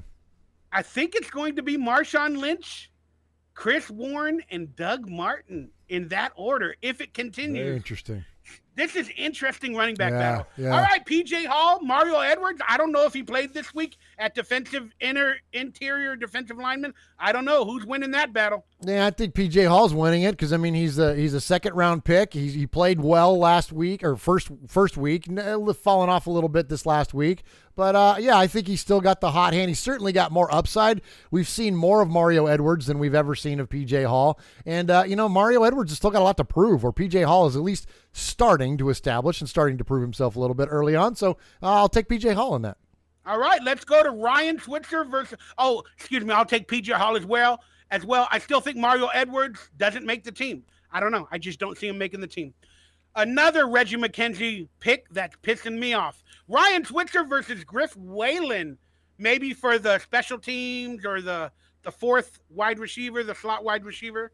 What say you, Murf? Yeah, this one's interesting, man, and they're getting compared a lot. And, Switzer's not as tall as Whalen is. Whalen isn't an old guy by any means, but Switzer is definitely the younger of the players. But they have more of an investment, I would say, in Switzer, being that, they signed Griff Whalen, but they actually traded to get, so they actually exchanged value for Ryan Switzer. And you don't do that without having a particular intent. I don't think you're just doing that just to kind of see what you have out of a player. And, I think it's really tough because they're kind of showcasing both of them on special teams. So, and that's where ultimately is going to determine which one of these guys makes the team. But I got to say that, Switzer seems to be a little bit better of a route runner, a little more crisp, probably about the same in terms of hands goes. But I don't know. I kind of like Switzer. And I don't know why. There's nothing scientific behind that, but I just kind of like him better as a player. And so I'll give me Ryan Switzer in that one over Griff Whalen. All right, little bit quicker answers there. I agree. Ryan Switzer is the man so far. I mean, think about it. It's probably Martavius Bryant, Amari Cooper, Jordy Nelson, and then Ryan Switzer. And then are the Raiders going to keep 5 and 6? I don't know. We're going to discuss 5. that Seth Roberts ain't going anywhere. They're going to have him. Yeah, again, that'll bring me to my next couple questions. But Markel Lee, Emmanuel Lemur, who's winning? Markel Lee for me. Markel Lee all day long, buddy. He's killing it. All day long. Now, Gary and Connolly had a sighting. Gary and Connolly played, and David Worley, I don't think he played. So I don't know what's going on, but who do you see as winning that battle? I still see David Worley because I haven't seen nothing from Gary and Connolly yet. Yeah, Daryl Worley, he's played well. David, is it Daryl or David? Daryl Worley. Yeah, I don't recall seeing him on the field. I wrote David. Forgive me. Okay, you're David. fine, man. So I don't recall seeing him on the field there in week 2, but it was nice to see Conley, man. Ultimately it's going to be Conley and Melvin are going to be our starters. And Worley certainly has the opportunity to challenge. So, if Conley doesn't stay healthy, then Worley's the guy to make it. But, this is a great problem to have. I'm going to keep it brief, Mikey, but we have had corner struggles from the day Reggie McKenzie got here, from Ron Bartell to Shante Spencer to Terrell Brown to Carlos Rogers, DJ Hayden, stop me, right? Like there's plenty of guys to go around. So it's nice now that we have 3 guys that we can already start to settle on as not only are they quality players, but they're young. So these guys can actually be around for a while. We can actually settle in at the cornerback position. So give me Conley because he's a first-round pick, but Worley definitely. If it doesn't matter who's the 1, 2, or 3 to me. All 3 of these guys are going to be in play. You call them quality. I call them crap. I haven't seen nothing from them yet. I live in the days of Charles Woodson, brother. That's my opinion. Yeah, and right. and who? And what, Stanford Route? Like, come on, like Nandi Asamoah hasn't been on this team for a long, long time, dude. Hey. Like we've struggled. Remember Chris Johnson? Like dude, name me the last good set of corners that we had. thanks. You know what I mean? I can't think of them either. Like, it's been a long time, so I like what Yeah, we're but at. we don't. But you're giving them quality already. I haven't seen nothing. It's I ain't better giving than them what nothing. we've had. It's better than Sean don't know. Smith, dude. Come on now. Well, who knows? All right. I know. I think Gary. I mean, Daryl Worley's winning that battle so far. And then I just asked the question. We don't have to talk about it, but where the F was Seth Roberts again? Every other player played, and Seth Roberts, he was on the field. He wasn't injured. Where the heck was he? I mean, if that doesn't tell you what, he still might be cut. They might even bite the They bullet might just eat his money. and take Yep. the $3 or $4 or $5 million dead cap space. They might even bite the bullet because now they got the $3 million back from Donald Penn, and they just might cut Seth Roberts. But where the F was Seth Roberts? I don't know. I'm with you, brother. I wouldn't be surprised at this point if they eat the money, because it doesn't matter. You know, it doesn't matter how much you're paying a guy. If he doesn't play, then all he's doing is occupying a roster spot. So you're going to pay him one way or the other. So you might as well have somebody else in there. If you're coming down to where you can't decide between Ryan Switzer and Griff Whalen, well, then you just keep them both and you cut Seth Roberts, because you're going to pay him one way or the other. I'm with you. Maybe Seth Roberts has allotted that 5th wide receiver spot just because of his contract. And maybe that's the deal. They're just like, we already know he's our 5th wide receiver. Why get him injured? We're going to keep him on the team. We're going to battle it out between Ryan Switzer and Griff Whalen. I don't know, man. But if you're going to cut him now. Just get it over with. Cut the bait. You know, take the bullet, bite it, and get it over with. But again, I don't know. I don't know what's going to happen this week. We'll talk about that later. Yep. All right, that's it for the game recap segment. Now it's time for the fun. Every week I like to do some sort of a trivia fun game to stump Murf. I sometimes do Raiders trivia. Last week we went to Madden trivia. That was fun. And this week we are going to go to pop culture trivia. Wow. All I right. have no clue if you know anything pop culture wise. I'm not bad. I can hang. I got my Goonies t-shirt on. I'm repping pop culture today. That's right. And speaking of t-shirts, I'm wearing my championship t-shirt from my $500 a year Hollywood Hardcore Fantasy Football League. You probably can't see it, but I'm a back-to-back champion or 2-time champion. Wow, look at that. I'll draft this Sunday at a friend's house. And Murf, I'm going to be sending you the email to officially join our draft league, our Raider Central Fantasy Football League. That's $500, man. That's a lot of money. Oh, no.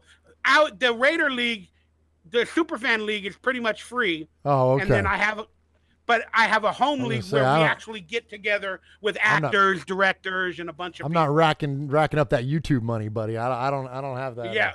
So you're saying I am? That was a joke. I'm just saying, the audience is like, what? Mikey's lying to us. No, I'm not. he's not. I was making a joke. All right, but Turtle from Entourage is in our league this year. Oh, our home league. Jerry So Ferrara. Yes, my boy Jerry. He's in the league this year. Oh man, We got a couple other, popular people in the league. So awesome. it's fun to do it. That's awesome, man. All right, let's get into pop culture trivia. You ready, Murph? Okay, who played Turtle on the show Entourage? There we go. All right, let's try to do quick fire questions. All right, go ahead. You have to read them to me because I can't see them. All right, the first question in pop culture trivia is, which cult TV show from the 1990s featuring David Duchovny and Gillian Anderson was resurrected last year? X-Files. Yes, we know you're correct on that one, so we'll just let that one be revealed. All right, my damn screen is slow. Give me a second. Reveal the answer. Yes, it's the X-Files. All right, which actor made his debut as James Bond in the film Casino Royale in 2006? Daniel Craig. Let's see. The answer is, wow, Daniel Craig. All right. Which married celebrity couple separated in September 2016? What a random question. Watch this. Jennifer Garner and Ben Affleck. Yeah, the answer already came up, but it was Brad Pitt and Angelina Jolie. Oh, man. All right.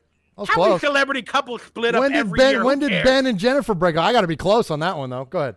In September. You're probably right. Which hugely popular American TV comedy follows the lives of the Jay Pritchett and his family? I have no idea. I don't watch a lot of sitcoms. What TV show follows the lives of Jay Pritchett and his family? That's Modern Family. I don't watch Modern Family. You got me on that one. Oh, I love that show. That show is hilarious. In which city where was the 2016 Summer Olympics held? Oh my gosh. 2016 Summer Olympics. Oh man, was it oh my gosh, that's terrible. It was China. I don't remember where. All right. These are Summer Olympics. It was Rio and Brazil. Or Rio, Brazil. Terrible. Sorry, I don't watch a lot of Olympics either. All right, you're probably going to get this wrong, but I love it. Howard Wolowitz is a character from what popular U.S. TV show? Howard Wolowitz. I'm going to go Malcolm in the Middle. Wrong. The Big Bang Theory. Oh, I know Howie. Yeah. Okay. Oh, I know his last name was Wolowitz. Do you know the theme song to The Big Bang Theory? No, you do, though. Go for it. I do, but I can't even think about it. I wish I could because I could sing it. All right. Who is the oldest Kardashian sisters? Khloe.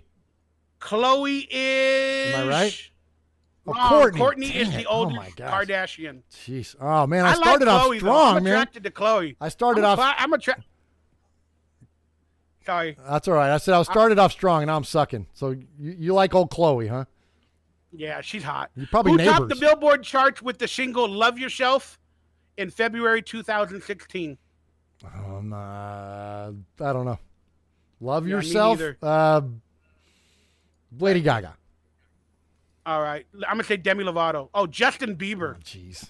You should go and love yourself. Oh, my God. I've heard that song. I don't know his music. Okay. I know your kids and your Justin Biebers. The character Jar Jar Binks first appeared in what Star Wars movie? That would be Episode 1, The Phantom Menace. Misa gonna tell you. You're correct, sir. Misa gonna tell you. Star Wars Episode 1 was my first and only shot. Oh, Misa gonna use the Force. Misa stupid idiot. Misa Jar Jar Binks. Hey, give old Ahmed Best a break. All right, that's enough for the Raiders trivia. That was all the questions I wanted.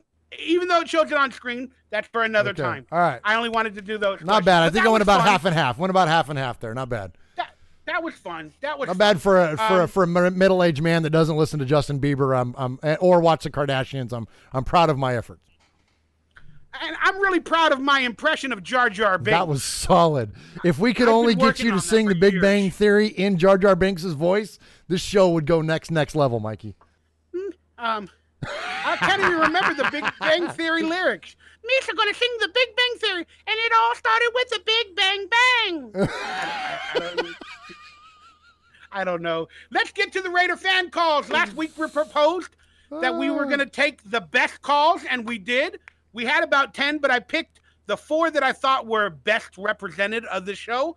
And these are the 4 best calls. And let's get into caller number 1. This call comes from Ken Clark, and he loves Murf and his Khalil Mack information from last week. Yo, Mikey and Murf, love the show. This is Ken from New York, a.k.a. Monster Mash. I got a couple questions. All right, a couple comments. Make it short. Why didn't Lil Murf make it to the show this week on Monday? And it was Mike Murf. Ain't nothing without Lil Murf. All right, let's move on. I want to say something to Murf. The segment we did on the whole Khalil Mack and the media, I think that was the most brilliant, 10, 12 minutes of radio or podcast or whatever is out there right now. Every single Raider fan should listen to that rant. And you can't argue with that. And I think that the problem with social media is people, you have all these followers, one person puts out a post, and automatically everybody's going to believe wherever that source came from or whatever tweet they tweeted out. I don't know. Do your research, and I think Murf really just hit it on the head. And I'm really happy that he's on our team. He's representing the nation. Anyway, love listening to you guys. You guys put out some quality work between Raiders Fan Radio and Mondays with Mike Murf and Splatterhead and Sid. Love it. It gets me through my day, gets me through my commute home. from New York City to Jersey. Anyway, big fan. Love you guys. Looking forward to what happens next year. Go Raiders. Well, first off, thank you, Ken Clark, for the love and appreciating the work we do, because we actually put in work. Whether Murf has the stats and I have just the idiocracy, it doesn't matter. We both put in a lot of work. And I do respect, and a lot of people have loved the information you gave last week about Khalil Mack. So thank you very much. And what say you on Ken Clark giving love to the Murfster on his statistical information? Yeah, that's much appreciated, man. That's very flattering, and I'm glad that that's. If I'm representing Raider Nation well, then I'm doing my job. You know what I mean? That's what I want to do. That's our intent with this, is to represent Raider Nation. And sometimes Mikey and I are on opposite ends, and sometimes we meet in the middle, and we're different in our personalities and our opinions, and that's what I think makes this show so fun. And so if there's opportunities like that for me to kind of bring some stuff out like that, and again to represent a broader picture, then okay, then I've done what it was intended to do. And so thank you again for that's just very kind. I don't know what to say, man. It's very thoughtful to say that, and so I appreciate that. Thank you very much. And, I mean, he called it the best 10 to 12 minutes of, let's call it internet radio information on the Khalil Mack subject, and that was a very beautiful compliment. That's really and nice. You know what? I should have cut it up. Maybe I'll do it this week. I'll cut it up and post it as a segment on my channel for everybody else that hasn't seen it or heard it. I will probably do that week. Thank you very much for the phone call, Ken Clark. And now this is a call from, I believe his name is Nelson or Raider Nelson. And he questioned, whoever the caller is, they question Reggie Nelson's or Jordy Nelson's IQ and Michael Crabtree. I don't know how to say it, but he questions their whatever. Play the clip. Hey, Mikey Raider. Hey, Murf. Love the show, man. So my quick question for you guys is, what do you guys think about Jordy Nelson, his IQ compared to Michael Crabtree from last year? As you can see in our first game that we had against the Detroit Lions, Jordy Nelson actually went ahead and he punched the ball out from the defensive player for the Lions to not cause an interception. I just wanted to hear what you guys think about that kind of stuff. And again, love the show, guys. You guys keep doing what you're doing. Very interesting call. Wow. And then some might jump to the conclusion, man, did you just call Michael Crabtree stupid? Did you just call Michael Crabtree stupid? But, I mean, that's what he was alluding to. He's like, Jordy Nelson on the play that he couldn't catch the ball. It was possibly being intercepted. He ran the right route, and he said, I got to become a defender. I got to knock the ball out of the hand so they don't get an interception against Derek Carr. And maybe you're claiming that Michael Crabtree never does that. Michael Crabtree pushes off, from what I remember, a lot. So you're questioning Michael Crabtree's football IQ. And I'm going to sort of agree. I believe there's a little bit missing from Michael Crabtree. He's probably 80%, 75% emotion and 25% IQ, which is not a bad thing. You know, those are the Randy Mosses of the world. Those are the, well, Terrell Owens is 90-10. 99-1. But there are amazing football players with that sort of, passion and emotion as opposed to IQ. But I love it. And, I don't mind. I like Michael Crabtree, but Jordy Nelson, in terms of learning a new scheme, new coaches, is a better fit for the Raiders. So I would say I'm happy with it. What do you feel, Murph? Yeah, I don't know if I would call it IQ because, I don't know Michael Crabtree. I've never sat down and had dinner with him. I don't know, and nor Jordy Nelson. Like, I don't know how smart these guys are, and that's what I think of in terms of IQ. But when I think of, like, on-field presence, I think that Jordy has a better disposition on the field. Michael Crabtree seemed to incite and piss off everyone he ever played against. You think about back what Richard Sherman did, how he, the thing with Aqib Talib, like guys hated Michael Crabtree on the field. So Michael, whatever I don't know what he was doing. I don't know what he was saying, but he had a different disposition than like what Jordy Nelson does on the field. No, is that better for the Raiders? Yes, I absolutely think that's better for the Raiders. But so in terms of like ability to process and ability to see things and read things, I don't know. I don't know who's got the advantage there because both of them are pretty freaking good players. You know what I mean? Now that last thing I'll say on it is that emotion is a tricky thing. There are some players like a Ray Lewis, for instance, or whatever, like they're just fueled by emotion constantly. But you have to maintain that emotion. Michael Crabtree struggled with maintaining his emotion. He struggled with getting up and using that emotion as a source of strength because when it wasn't there, we saw what happened. He was pouty, right? He shut down. So that's the thing that's scary about emotion, where a guy like Jordy's kind of even keel. Like you never get too high, never get too low. Where somebody like Crabtree had a lot more ups and downs to him. And I typically like the guys that are more even keel. We talk a lot about Khalil Mack. Let's talk about him on the field.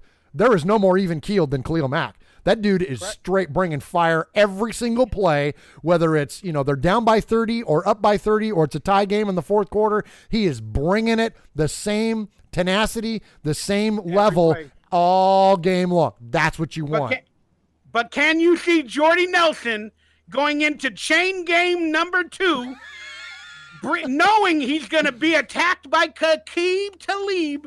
Can you see Jordy Nelson bringing the chain again for the second time? Then on top of that, starting the fight with another cornerback, then go punching a quarterback. Can you see Jordy Nelson pre-planning a chain fight number 2? I can't do it. Not at all. So therefore, Michael Crabtree has some issues. You know what, Mikey? And I was really hoping that when we cut Crabtree, I was hoping he was going to sign with like the Cardinals because I wanted to see him play Aqib Talib and Richard Sherman twice a year. That would have been amazing TV.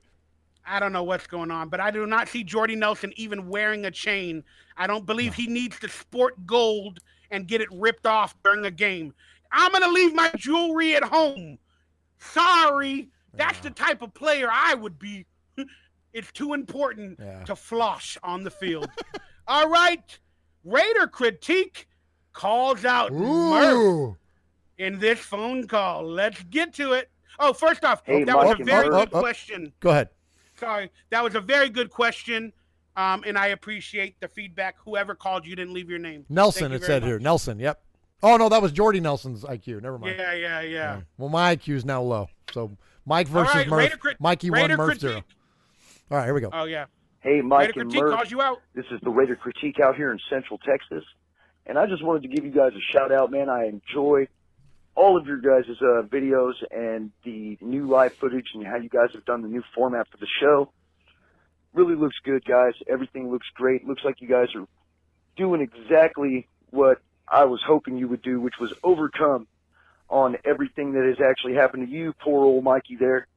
But like I said, and Murf, man, hey, good addition for adding Murf too, man, because with all of his stats and all of his numbers and everything that he puts out there, he gives us an overall perspective of how these people work, how these people think, especially when it comes to the financial side. And he's normally on point, which I do enjoy that. But Murf, I would kind of like to debate with you a little bit about, the way you feel about Mark Davis. I mean, financially, yes, he must be probably trying to pick himself up, get himself out from the bottom of the 1%. But, I would actually kind of like to make that argument on what he's doing morally, if you know what I mean, on how he's basically burying the legacy of his father. So if you would feel free, and if you would give me the pleasure to debate with you on this subject, just get a hold of me. My channel is listed. You guys are subscribed to me. Get a hold of me, and maybe we could set something up. Anyway, let's go, guys. Raider Nation for life. All right, so he had to get a plug in there as well, but that's all good. We don't mind Raider critique. First off, are you going to debate him? Do you want to debate him on that subject on another show or my show or your show? Do you want to? Yeah, absolutely. Absolutely. I have nothing better than to have a difference of opinion and a fun exchange in Raider Nation amongst friends. Why not? Absolutely. I'm not hard to find. All right, so there you go. Raider critique. Maybe you and Murf can contact each other and make that happen, whether it be on his show or our show in an audio version or whatever. Let me know. Yeah, here or there, whatever. Yeah, well, you can Murf at murfsfancave.com. You can send me an email. Let me know some specifics, and yeah, I'll be glad to. Do you want me to rebut at all Yes, a little bit of what he said? Say, give a little 1 minute spiel on what you heard. All right. So you talked about burying the legacy of Al Davis. Well, let me tell you something about Al Davis. Al Davis was an OG. Okay, Al Davis was the one that was willing to take on the National Football League, and he would take his team wherever and do with his team whatever he darn well wanted to. And he didn't care about our feelings. He didn't care about, now I'm not saying he didn't care about Raider Nation, but what I am saying is that he cared about the Raiders more than he cared about Raider Nation. Mark Davis cares much more about the Raiders than Raider Nation. And Mark Davis is not burying his father's legacy. He's continuing his father's legacy. I disagree there. Well, hold on. And I'm going to tell you some Al Davis quotes. Okay. Al Davis famously said, "I'm in pro football to win, to have the Raiders dominate, and to have the Raiders be global. We're not going to be able to do that with a half-filled stadium." Okay? Al Davis also said, "I don't want to win in the press. I want to win on the field." Al Davis also said, "The greatness of the Raiders are in their future, and the fire that burns brightest in the Raiders organization is the will to win." All of those things equate to the exact things that Mark Davis is doing. It is Raider Nation. It is not Oakland Nation. It is not LA Nation. It is Raider Nation. And what produces W's on the football field is exactly what Mark Davis is doing. Doesn't mean I always like it. Doesn't mean you should always like it, but we are fans. He's running a business. And by all business metrics, he's winning. Got to deal with it, Raider Nation. You make a lot of valid points. I mean, in the big grand scheme of things, is Mark Davis intentionally trying to bury his father's legacy? No. I would say no. Because you don't think Al would have moved him to Vegas? That's what I'm saying. If Al Davis was alive with all this situation, he would have moved to Vegas. He would have tried to get the most money for his team, entertainment capital. You know, he moved to LA for that reason. Yes. But in a lot of other aspects, would Al Davis continue partnerships with the NFL like Mark Davis is? No, he'd probably sue them. But Mark Davis is clearly trying to become a part of the NFL and mend a lot of fences, whether it be with players like Marcus Allen and all that other stuff, and then getting rid of Greg Papa. That would be an insult to Al Davis. So on some aspects, Mark Davis is actually tarnishing Al Davis's legacy in a way, not the grand scheme. He's tarnishing Al Davis's legacy, not the Raiders. Listen, do you understand the difference? No, Al Davis's legacy is way deeper than freaking Greg Papa, and I think that absolutely diminishes the NFL, though. Too, Mark Davis he's bowing down to the NFL. Yes, he's like their little bitch. No, if we are going to wrap Al Davis's legacy up into his relationship with Marcus Allen and the way that he has relationship with Greg Papa, then you're completely diminishing and devaluing the impact that Al Davis had on the league and his what he represents to the league as a Maverick, going from being the AFL commissioner, fighting the NFL, breaking all the barriers that he did.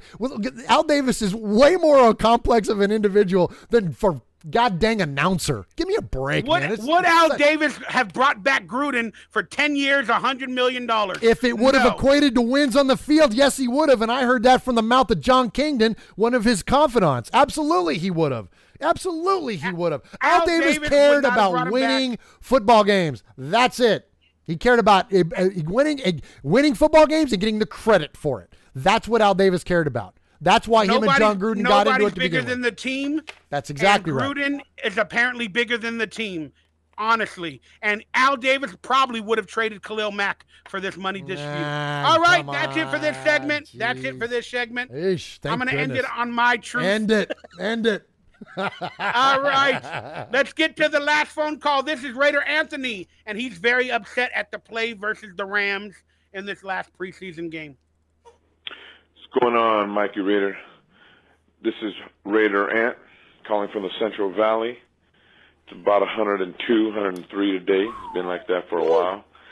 A little disappointed in how we looked yesterday playing the Rams. I expected them to play nothing but rookies and guys and backups trying to make this team. Positives, Warren, I think, will be the backup to Lynch to open the season. We'll keep Rashard. He's a good passing, receiving running back. And obviously Lynch is Lynch. Let me think here, the other positive. I don't know. I'm trying to think. Connor sucked. O-line looked pretty bad. They looked a little lost at times. They were spun around. Tight ends, I mean, we got tight ends for days. That was I guess that's a positive. We got a lot of big bodies out there. We got Atman, our receiver. So I guess those are positive on that side. Negatives, DBs slamming guys on the those are game changers, penalty costing, stupid plays. I know Gruden is some guys are probably going to end up getting cut for making moves like that yesterday. I don't know. Don't know what to expect. I guess we'll see what we got in the third game. Third game is usually where most of our veterans will play till half, maybe even the third quarter. So I guess we'll see what we got. So I'm sure the Rams will be paying attention to that game as we will with theirs. So that's all I got. Keep up the good work. Not sure if this is connected with your Mikey and Murf show on Mondays, but if it is, keep up the good work, guys. Enjoy your podcast, Murf, on the side. I enjoy it. All right, guys. Peace out. Thank you, Raider Ant from the Central Valley and the hot Mother Nature weather that's going on. It's insane, and I agree. Just in summary, I was reading the chat room, and I'm going to call you a moron. Mikey's trying to win an argument versus Murf. He's acting like a toddler. No, I'm not trying to win anything. I'm just throwing out my having fun, point. man. It's just having fun. That's all it's all about. No, it's because I cut you off because we actually have to move on. Okay. I'm not trying to be right. We just need to move on. Yeah, we're but good. what say you about his view of the Rams game? Any rebuttals? I'm going to take my ball and leave over here is what's going to happen. So, laceless footballs. I just don't get it. Murph, I don't understand laceless footballs. I'm taking my laceless football and going home. First off, Raider Ant, thank you for the compliment again. I really appreciate you checking out our stuff and glad you're enjoying it. Yeah, man. I mean, I'm with him on that. It was a little disappointing, man, because you want to see, a better effort out of those second and third string guys. But that's what you do. That's why these things happen. Now, as far as that's why the games happen, is to evaluate the players. Now, as far as the stuff like Antonio Hamilton slamming the guy down, and Antonio Hamilton, by all accounts, is a pretty solid dude, man. Like, he's not the kind of guy that's going to lose it and do this stuff. So that was a little uncharacteristic, I think, of him. So hopefully that's something they get corrected, and I want to see him make the team. He's looks like a pretty good player and a good dude. So I'm rooting for him. But those kind of things can't be around. We can't be doing that stuff. Because we can't, as he mentioned, you can't be getting, personal fouls and games when they count, because that kills you. Look, in summary, my view of the game was, people, if you're able to take positive out of it, great. But I still think it was a lot of BS. Even Gruden admitted it in the press conferences. It was just a bad all-around effort game, and I'm still pissed off at Mother Nature. Let's go to the dress rehearsal game. Preseason game number 3. Are the Raiders going to play the starters? I have no clue anymore, Murph, but I'm expecting them to start. This is labeled the dress rehearsal game, where we truly can see what we got. What are your expectations? We're playing the Green Bay Packers at home in Oakland. I believe it's this Saturday. What are your expectations? Yeah, I'm looking forward to this one, for a multitude of reasons in terms of the Raiders, but I like the matchup. I'm an Aaron Rodgers guy. I mean, I'm not a Packers fan. Don't kill me, Raider Nation, but I like watching the sport. I love football, and I love watching football being played at its highest levels, and there's nobody that does it better than Aaron Rodgers. Now, so if you like watching good football and you like watching the quarterback position get executed with perfection at times, that's the guy. Now, the good news is for us as Raider fans is that Derek Carr has a lot of the same skill sets as Aaron Rodgers. He's good on the move. He's good at moving his feet and escaping. And he's very good at that. And I hope that the Raiders kind of give him a little more breathing room to do those type of things, because I think they kind of had the shackles on him a little bit last year. Now, granted, that could have been due to some of the injury and whatnot, but getting Derek Carr out on the move, none better than in that play against the Chiefs last year when he hit Michael Crabtree in the front corner of the end zone. That's an amazingly tough throw to make, and that's an Aaron Rodgers kind of throw. So as a football fan, I'm going to enjoy watching both these teams on the field for that reason. Now, that said, I don't know how much these guys are going to play. They're going to have Aaron Rodgers in bubble wrap. The Raiders should have Derek Carr in bubble wrap. But I think it's going to be fun to watch these two teams go at it. I think that there's a lot. Look, you want to talk about star power? There's a lot of star power that's going to be on the field for this game should the starters play. So as far as, are we going to get into each individual expectations as far as the battle to watch and whatnot? So my expectation is I want to see, kind of more of the same. I want to see clean exchanges. We didn't see that last week. Of course, the backups were in. So I want to see if it's Hudson and Carr, we want to see clean exchanges. We want to see, the penalty flags, stay in the pockets of the officials. We want to see that kind of stuff. And I would hope to see a little bit more from guys like Doug Martin that we haven't seen yet. Seth Roberts, guys we haven't seen yet. So, it's a big question. So there could be a lot of expectations. But, it's always good to pick one or two. I expect Derek Carr to be rusty because he hasn't played that much.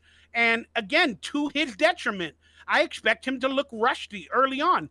And then I don't want to start the third preseason game, the dress rehearsal, with Derek Carr looking rusty. I just don't – I see it happening. And that's what scares me the most about why they didn't play him last weekend. But that being said, I want to see Chris Warren with the first string. Are they going to even put him in there once or twice with the first string just to see what he's got with a better offensive line? That'd be very interesting, wouldn't it? Yeah. That'd be awesome. And I expect Doug Martin to play more than Marshawn Lynch. I want Doug Martin to play a really good amount. They need to see Doug Martin on the field, but I don't know if it's going to happen. I think Gruden has already made the roster up in his head. I think he's already made the 53. I really do. I don't know what's going on. Arden Key, we didn't see much from him last week. So I want to see if Arden Key's with the first string defense. I don't know what's going to happen. My final battle to watch, well, you know what? I'm going to say Garyon Connolly and Daryl Worley because I know which one you're going to go after, Murf. So I'll let you have it. Yeah. But I'm gonna say, I want to see Garyon Connolly play and try to officially earn that starting spot in a game versus Aaron Rodgers and Devontae Adams and whoever else Randall the Packers Cobb. got. Yep. Because Aaron Rodgers can tear a cornerback up. Yes, and he I want can. to see what happens. So I want to see if Garyon Connolly can even handle a starting quarterback in the NFL. What's your final battle to watch? Yeah, Aaron Rodgers he's made a living in making people look really bad on the field. So absolutely, that's a great one. Yeah, I'm going to go with, the obvious is running back. I would love to see Warren run with the ones. That would be amazing. And you know what? That's kind of what you do with preseason, right? You get these players emerging and then you put them in the most, realistic situation. And so why not? I think that's a phenomenal idea and I would love to see it. So I'm going to say that. And then, I hate to focus on backup quarterback because I feel like we spent so many years as Raider fans just wanting a quarterback. Like we needed a franchise quarterback, and we finally have a great one in Derek Carr. So I don't want to get too hung up on the backup quarterback position.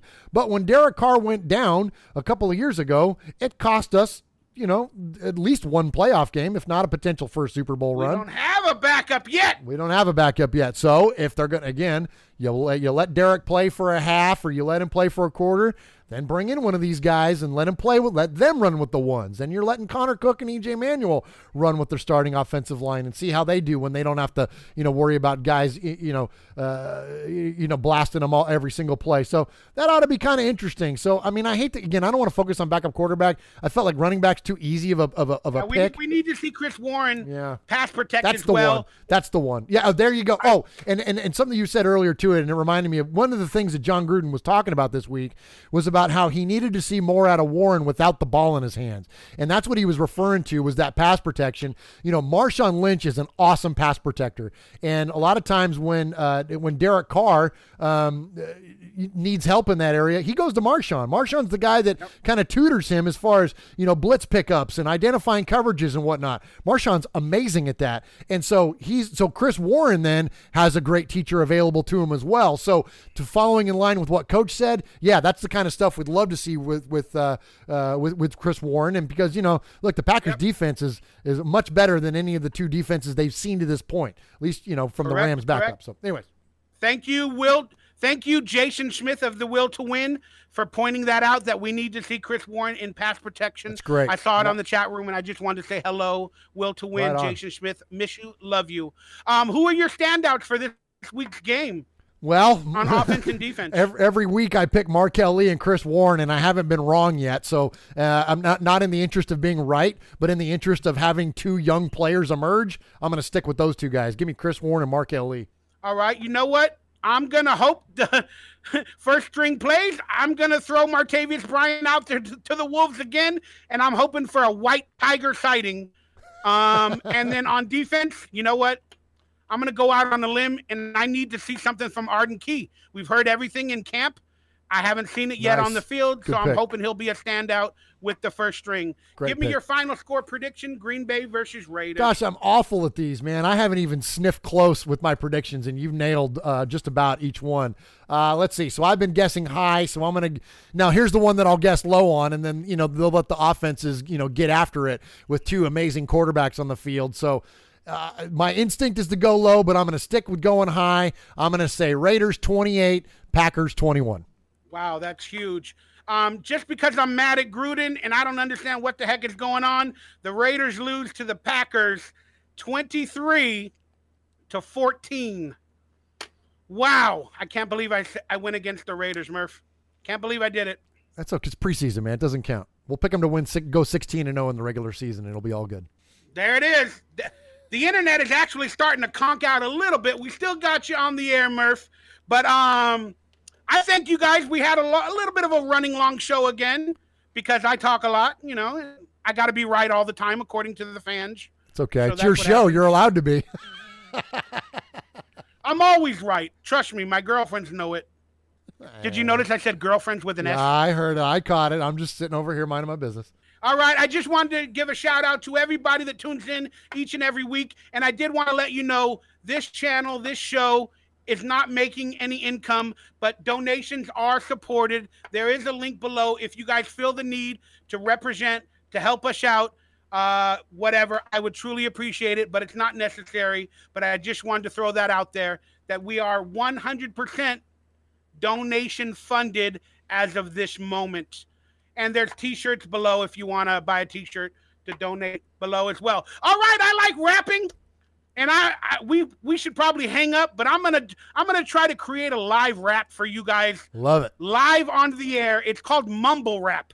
That's what the kids rap today. It's called mumble rap. It's like you don't understand it, but it sounds pretty cool. So I'm gonna try to create a live rap song online to hype up the Raider Nation. What do you think about this, Murph? I love it. It's a brilliant idea. Bring it. Can't wait to hear your flow. Yeah. I don't know. Is that what the kids let's say? get right into it. All right. Murphy unfortunately cannot hear the audio. He's only going to hear he can't hear the instrumental. He's only going to get the damn audio because I'm going to hear your dulcet tones, Mikey. That's all I care about.